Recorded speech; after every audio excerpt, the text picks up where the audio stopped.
ngalan niya.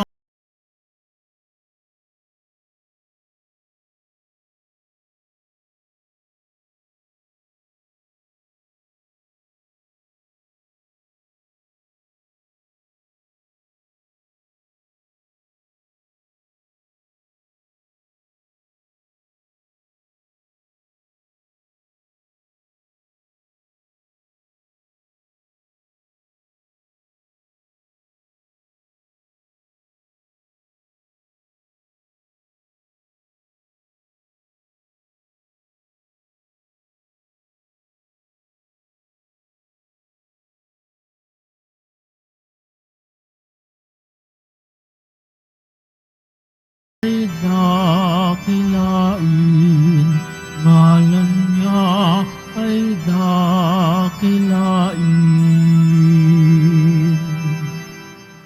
Sa ngalan ng Ama, ng Anak at ng Espiritu Santo, Amen. sumainyo ang Panginoon. At sumaiyo rin. Mga kapatid, tinipon tayo bilang kaanim na angka ng Diyos, kaya dumulog tayo sa mauwaing Panginoong nagpapatawad ng lubos.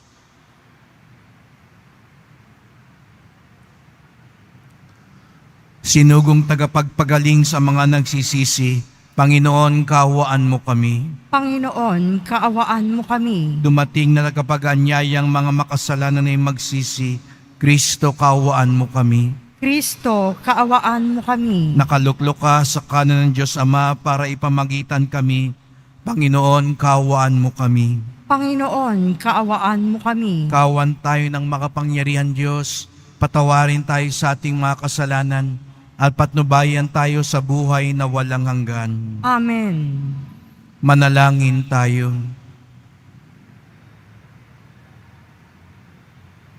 Ama naming makapangyarihan, itaguyod mo ang aming ginagampanan alinsunod sa iyong kalooban, upang sa ngalan ng anak mong mahal, kami maging marapat magkaroon ng karagdagan sa aming paggawa ng mga kabutihan. Sa pamamagitan ni Jesucristo, kasama ng Espiritu Santo, magpasawalang hanggan. Amen. Magsiupo muna po ang lahat. Pagbasa mula sa ikalawang aklat ni Samuel. Noong mga araw na iyon, sinugo ng Panginoon kay David si Propeta Nathan. Pagdating doon ay sinabi niya, sa isang lungsod ay may dalawang lalaki, mayaman ang isa at ang isa'y dukha. Maraming kawan at bakahan ang mayaman, samantalang ang dukha ay may isa lamang munting babaeng tupa. Inalagaan niya ito at pinalaking kasama ng kanyang mga anak. Pinapangko niya ito parang anak na babae. Isinasalo sa pagkain at pinaiinom. Minsan, may manlalakbay na naging panauhin ang mayamang nabanggit. Sa halip na sa kanyang kawang kumuha ng hayop na papatayin, ang kaisa-isang tupa ng dukhang iyon ang kanyang kinuha at iyon ang inihanda niya para sa kanyang panauhin.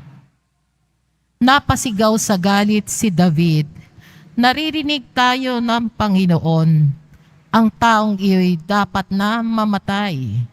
Kailangan magbayad siya ng 4 na ibayo sa kanyang ginawa, sapagkat inapi niya ang dukha. Sinabi agad ni Nathan kay David, kayo ang lalaking iyon. Ito ang sinabi sa inyo ng Panginoon. Yamang ako'y itinakwil mo at kinuha mo ang asawa ni Urias. Tandaan mong laging may mamamatay sa patalim sa iyong sambahayan. Sinabi pa rin ng Panginoon, pagkakagalitin ko ang inyong sambahayan, sa harapan mo'y ibibigay ko sa iba ang iyong mga asawa at sisipingan sila kahit araw. Ginawa mo ito ng lihim, hayak kitang parurusahan at makikita ng buong Israel. Sinabi ni David kay Nathan, "Tunay akong nagkasala sa Panginoon."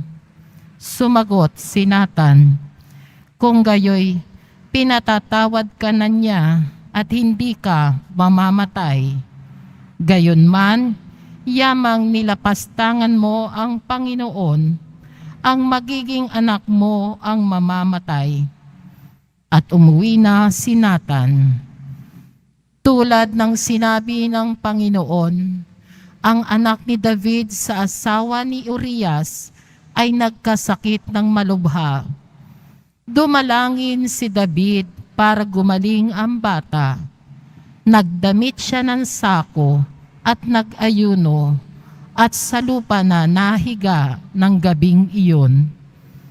Lumapit sa kanya ang matatanda sa palasyo at hinimok siyang bumangon, ngunit tumanggi siya.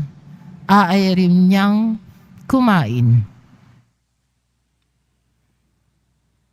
Ang salita ng Diyos. Salamat sa Diyos. Diyos ko, sa aking likhain, tapat na puso't loobin. Diyos ko, sa aking likhain, tapat na puso't loobin. Isang pusong tapat sa aking likhain, bigyan mo, O Diyos, ng bagong damdamin. Sa iyong harapay, huwag akong alisin, ang Espiritu mo ang papaghariin. Diyos ko, sa aking likhain, tapat na puso't loobin. Ang galak na dulot ng iyong pagliligtas, ibalik at ako ay gawin mong tapat. Kung magkagayon na, aking tuturuan, sa iyo lumapit ang makasalanan. Diyos ko, sa aking likhain, tapat na puso't loobin. Ingatan mo ako, Diyos kong manunubos, ang pagliligtas mo'y galak kong ibabantog. Turuan mo akong makapagsalita at pupurihin ka sa gitna ng madla. Diyos ko, sa aking likhain, tapat na puso't loobin. Magsitayo po ang lahat.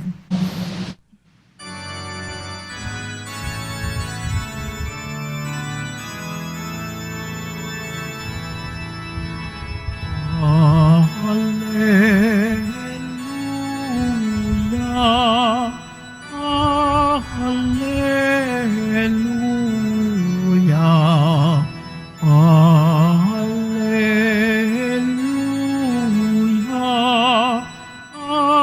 hallelujah.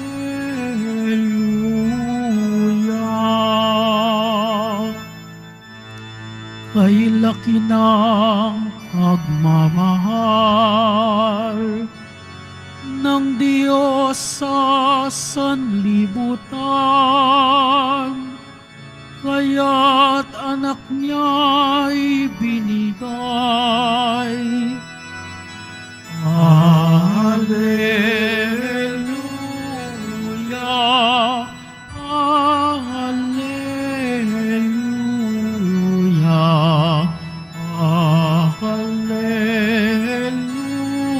hallelujah, hallelujah.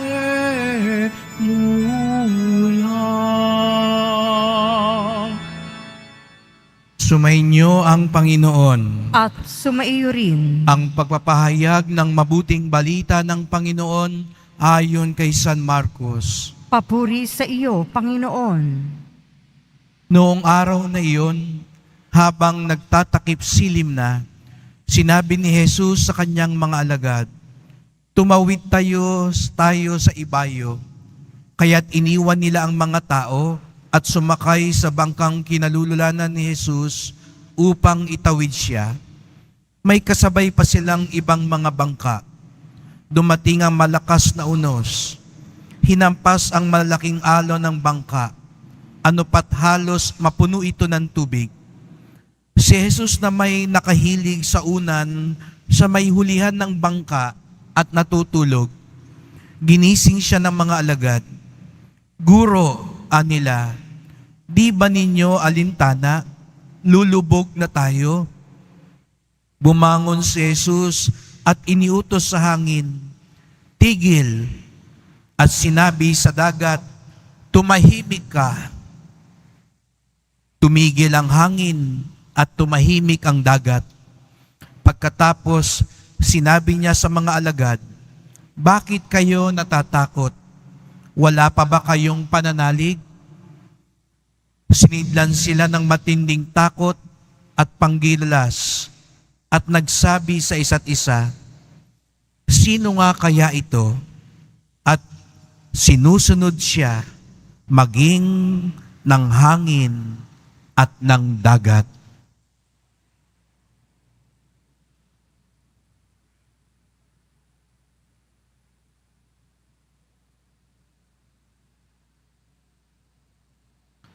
Ang mabuting balita ng ating kaligtasan. Pinupuri ka namin, Panginoong Heso Kristo. Magsiupo muna po ang lahat. Magandang umaga po sa inyong lahat at maligayang pagdating sa tahanan ng ating mahal na pong Jesus Nazareno. Binabati din natin ang mga nasa online, lalo na po mga may sakit at nag-aalaga sa may sakit at mga kababayan, kadeboto natin mula sa iba't ibang panig ng bansa at daigdig na nais sumama sa pagdiriwang ng misa dito sa Quiapo, sa Basilica Minor at Pambansang Dambana ni Jesus Nazareno. Tayo'y naririto sapagkat tinipon tayo ng Diyos at mahal tayo ng Diyos. Kaya't bigyan natin ng papuri, parangal at pasasalamat ang ating minamahal na Nuestro Padre Jesus Nazareno.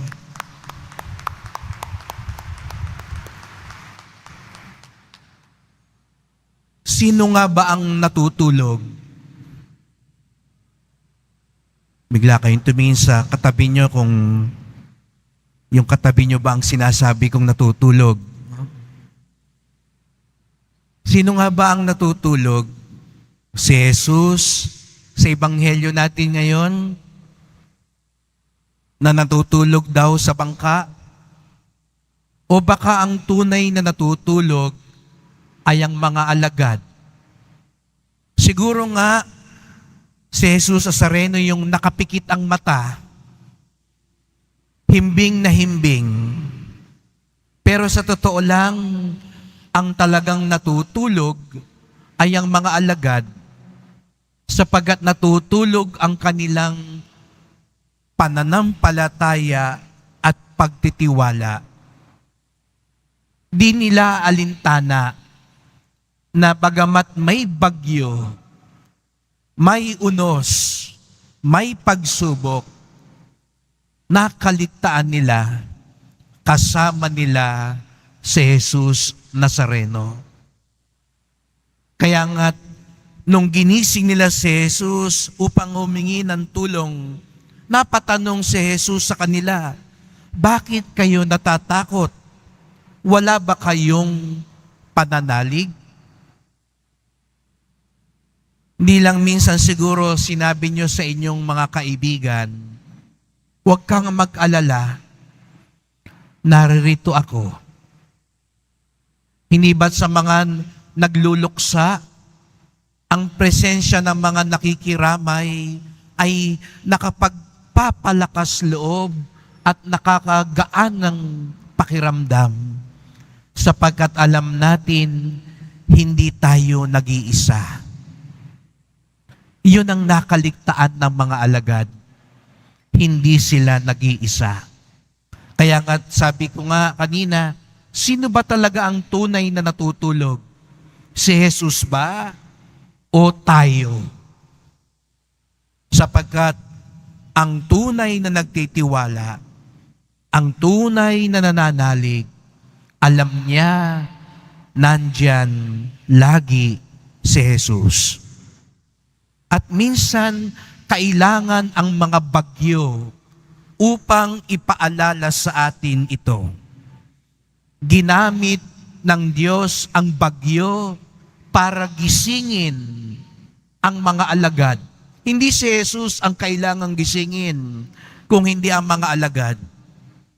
Minsan sa ating buhay, dumadaan ng bagyo, ang mga pagsubok, ang mga krus. Siguro nga sa mga nagsisimba ngayon dito, may pakiramdam, binabayo na kayo ng maraming pagsubok. Kaya kayo napatakbo dito sa Quiapo. Siguro nga iba sa inyo, kaya hindi maipinta ang mukha. Ang dami ng pinagdaraanan. Katatapos pa lang ng Pasko, Biyernes Santo na ang mukha. Tignan nyo nga yung katabi nyo. Mukha namang Biyernes Santo. Sabihin nyo, maaga pa. Matagal pa ang Biyernes Santo.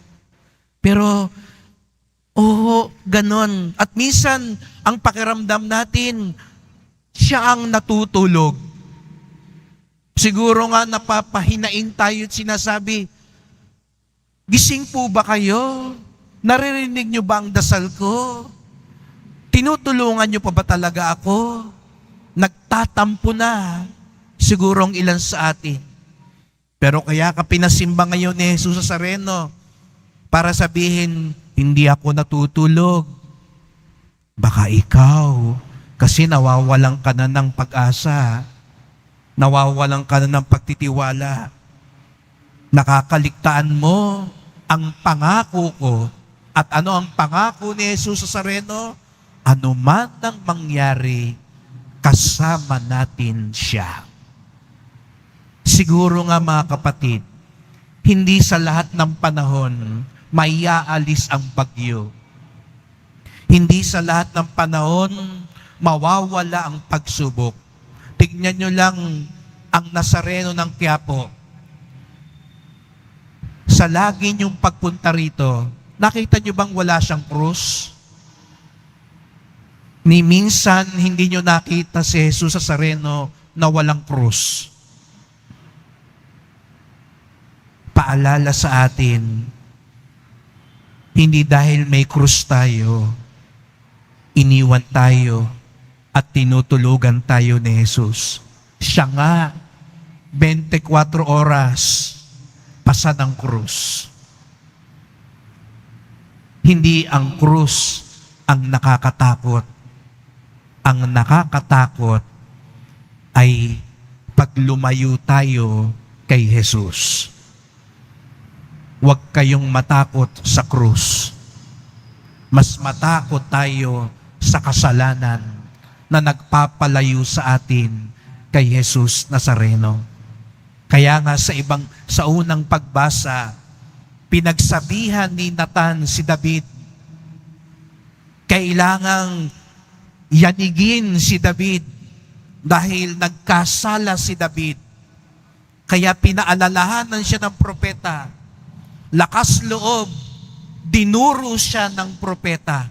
Yung hari, pinagsabihan, pinagalitan si David sapagkat nakiapid siya sa asawa ng may asawa. Pinapatay pa niya yung asawa nung kalaguyo niya. Kaya kailangan din ipamukha sa kanya ang pagkakamali. Kailangan din gisingin si David dahil nalalasing na siya ng kasalanan. Minsan din mga kapatid, binabagyo tayo kasi nalalasing din tayo sa kasalanan. Hindi na natin namamalayan, kinakain na tayo ng buhay ng kasalanan.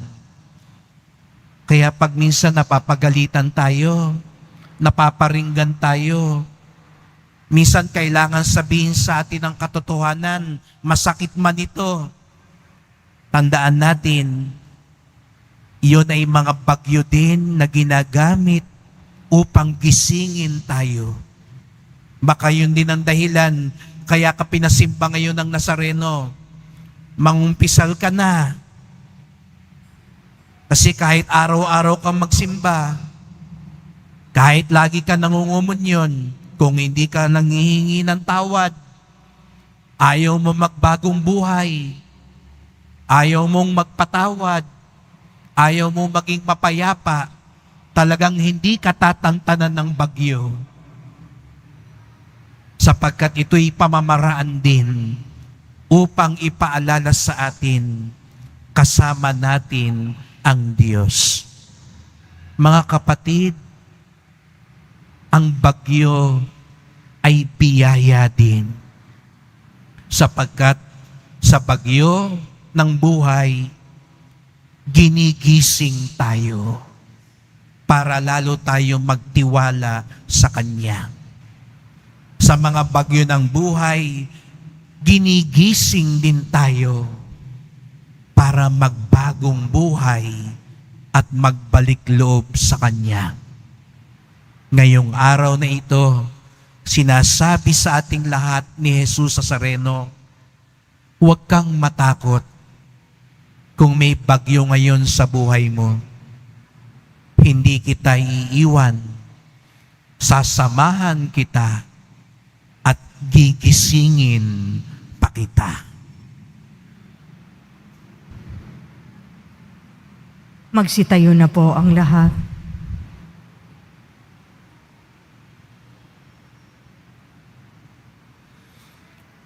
Mahal ko mga kapatid, sinusunod maging ng hangin at alon ng anak ng Diyos. Mulat sa katotohanan ito, manalangin tayo ng may pagtitiwala para sa kapayapaan. Ang ating tugon, Panginoon, paghupain mo ang mga unos sa aming buhay. Panginoon, paghupain mo ang mga unos sa aming buhay. Ang ating simbahan, naway gabayan ng Panginoon, lalo na sa malalaking alon ng pagsubok na nagbabantang sumakop dito. Manalangin tayo. Panginoon, paghupain mo ang mga unos sa aming buhay. Ang mga pinuno ng mga nagkakagulong bansa, naway walang hinawang maglingkod para sa kapayapaan at katarungan. Manalangin tayo. Panginoon, paghupain mo ang mga unos sa aming buhay. Ang mga mandaragat, namamalakaya at lahat na may kabuhayan sa karagatan, naway mapanatili sila sa kaligtasan sa pamamagitan ni Maria, ang tala ng karagatan. Manalangin tayo. Panginoon, paghupain mo ang mga unos sa aming buhay. Ang mga may kapansanan at yaong may mga pabalik-balik na karamdaman, naway makatagpo ng kapayapaan sa mapagpagaling na kapangyarihan ni Kristo. Manalangin tayo. Panginoon, paghupain mo ang mga unos sa aming buhay. Tahimik nating idulog ang iba pa nating kahilingan.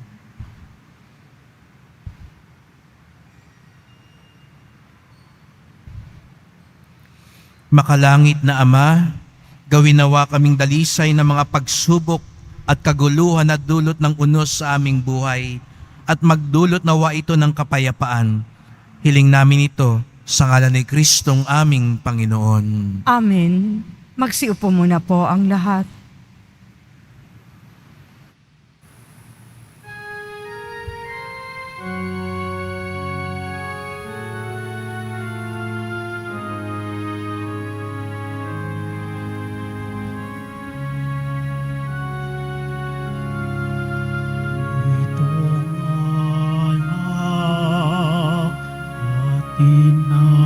Tinapay ay handog sa'yo, Ama. Ito'y bunga ng aming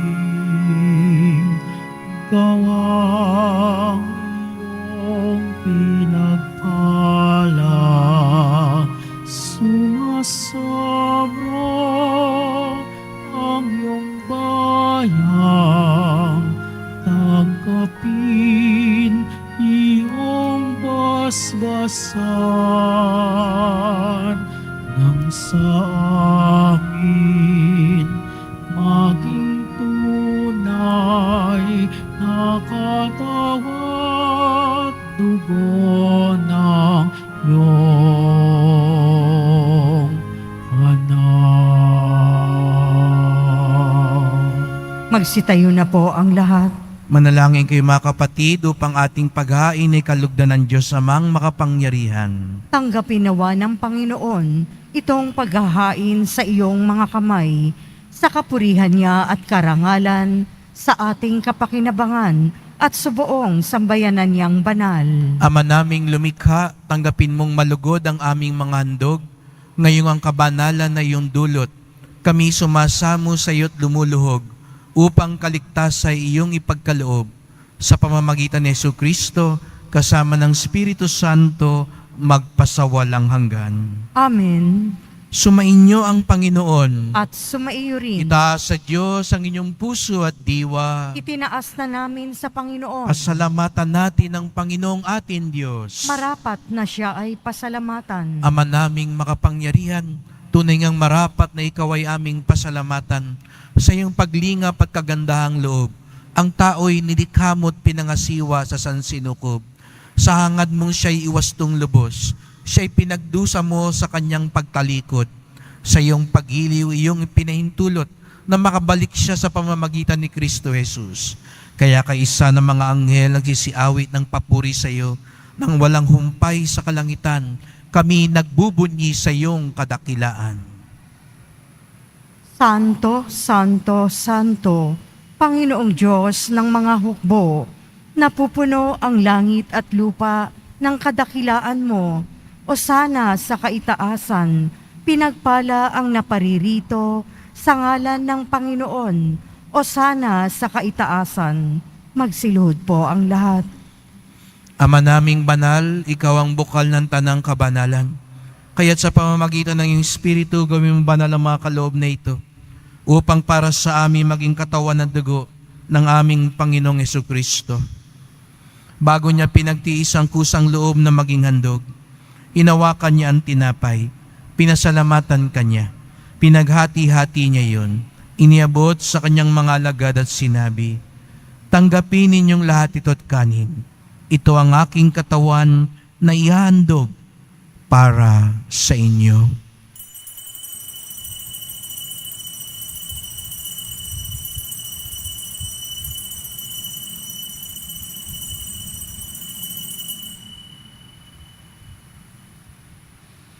Gayon din naman nang matapos ang hapunan, hinawakan niya ang kalis. Muli kanyang pinasalamatan. Iniabot niya ang kalis sa kanyang mga alagad at sinabi, "Tanggapin ninyong lahat ito't inumin. Ito ang kalis ng aking dugo. Nang bago't walang hanggang tipan, ang aking dugo na ibubuhos para sa inyo't para sa lahat sa kapagpapatawad ng mga kasalanan. Gawin niyo ito sa pag-alaala sa akin."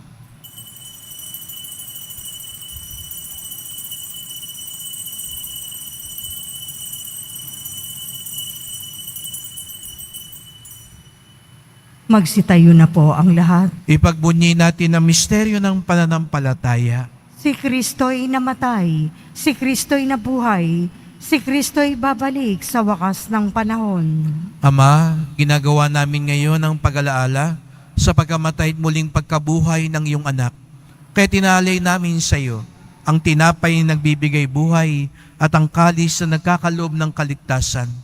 Kami nagpapasalamat dahil kami yung minarapat na tumayo sa harap mo para maglingkod sa iyo. Isinasamo namin kaming magsalo-salo sa katawan at dugo ni Kristo ay mabuklod sa pagkakaisa sa pamamagitan ng Espiritu Santo.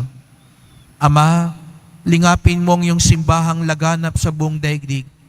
Puspusin mo kami sa pag-ibig, kaisa ni Francisco naming Papa, ni Jose naming Obispo, at ng Tanang Kaparian. Alalahanin mo rin ang mga kapatid naming nahimlay, na may pag-asang sila'y muling mabubuhay, gayon din ang lahat ng mga pumanaw. Kawan mo sila at patuloyin sa iyong kaliwanagan. Kawan mo pagindapating kaming lahat, na makasalo sa iyong buhay na walang wakas, kaisa ng mahal na Birheng Maria, Ina ng Diyos, ng kabiyak niyang pusong si San Jose, ni San Juan Bautista at lahat ng mga banal na namuhay dito sa daigdig ng kalugod-lugod sa iyo. Maipagdiwang nawa namin ang pagpupuri sa ikararangal mo sa pamamagitan ng iyong anak na aming Panginoong Jesucristo.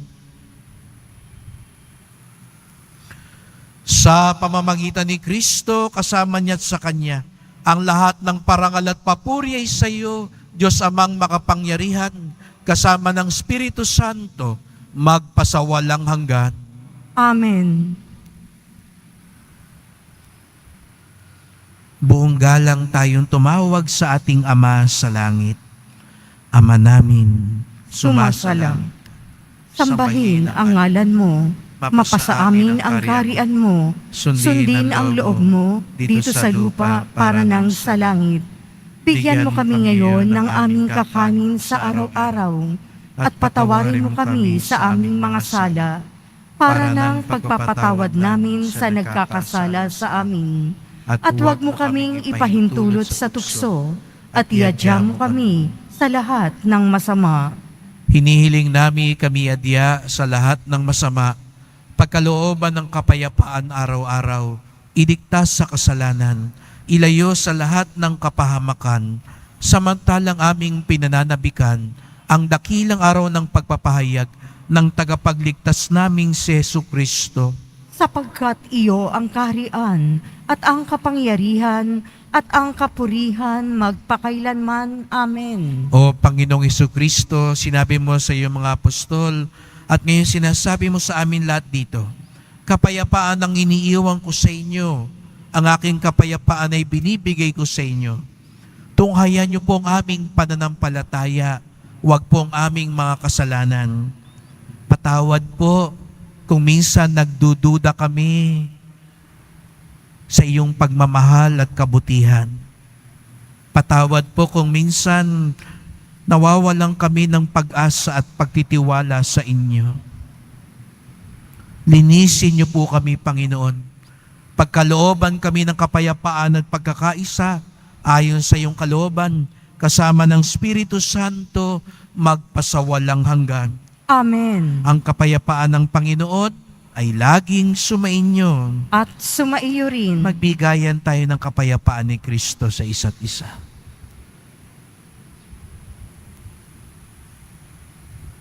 Kordero ng Diyos na nag-aalis ng mga kasalanan ng sanlibutan, maawa ka sa amin. Kordero ng Diyos na nag-aalis ng mga kasalanan ng sanlibutan, maawa ka sa amin.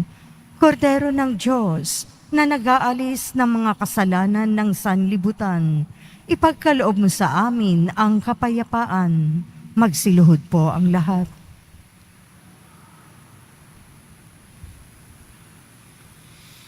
Narito ang ating Panginoong Jesucristo, ang siyang pag-asa at lakas natin, ang kapayapaan natin sa gitna ng mga unos at bagyo ng buhay. Ang kordero ng Diyos na nag-aalis ng mga kasalanan ng sanlibutan, mapapalad ang inaanyayahan sa kanyang piging. Panginoon, hindi ako karapat-dapat na magpatuloy sa iyo, ngunit sa isang salita mo lamang ay gagaling na ako.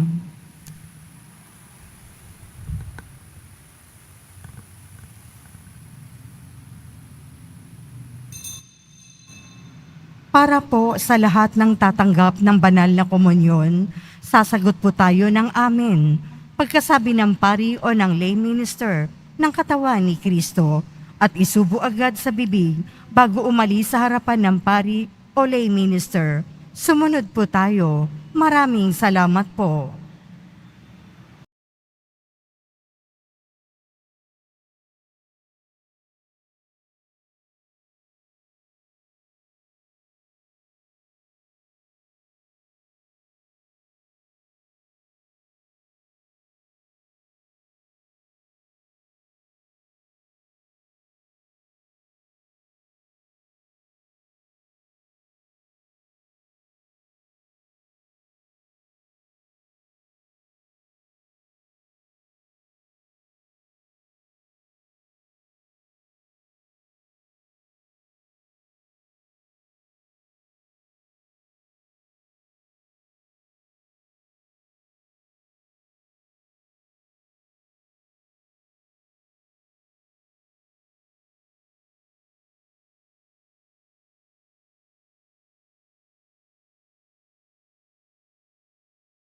Ang lahat. Manalangin tayo.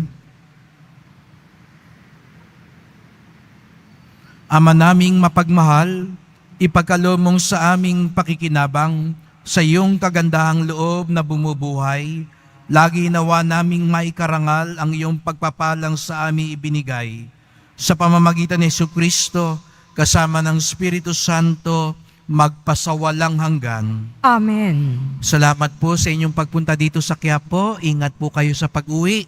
Salamat po sa mga naglingkod sa misa at sa inyong tulong sa simbahan, sa mga pamisa, love offerings, online donations, sa pagpapaayos, paglilinis at patuloy na pagpapaganda ng ating simbahan. Salamat din po sa mga nagdadala ng bigas, delata, noodles at iba pang pang-ayuda.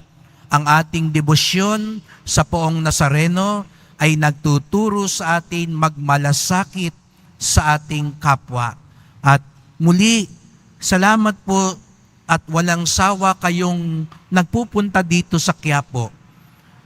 Nawa ang lahat ng nagpupunta dito magising sa pagtitiwala at pag-asa, at magising din para handa kayong tanggapin ang biyayang ipinagkakaloob sa inyo ng Poong Nazareno. Kaya sabihin mo sa katabi mo, gising. At sa kabila naman, sabihin mo, God bless you.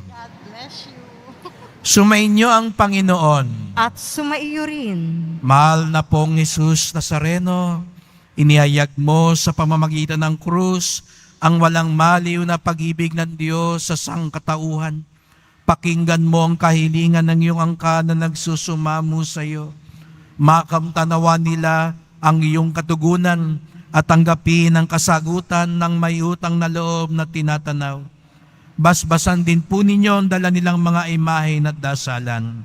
Sa pamamagitan ng bendisyon na ito, naway maalala nila ang mga pangako nila sa binyag na ikaw ang kanilang iibigin at paglilingkuran bilang Panginoon, magpasawalang hanggan. Amen. At pagpalain kayong lahat ng makapangyarihang Diyos, Ama at Anak at Espiritu Santo. Amen. Humayo kayo taglayang kapayapaan ng Poong Jesus Nazareno. Salamat sa Diyos.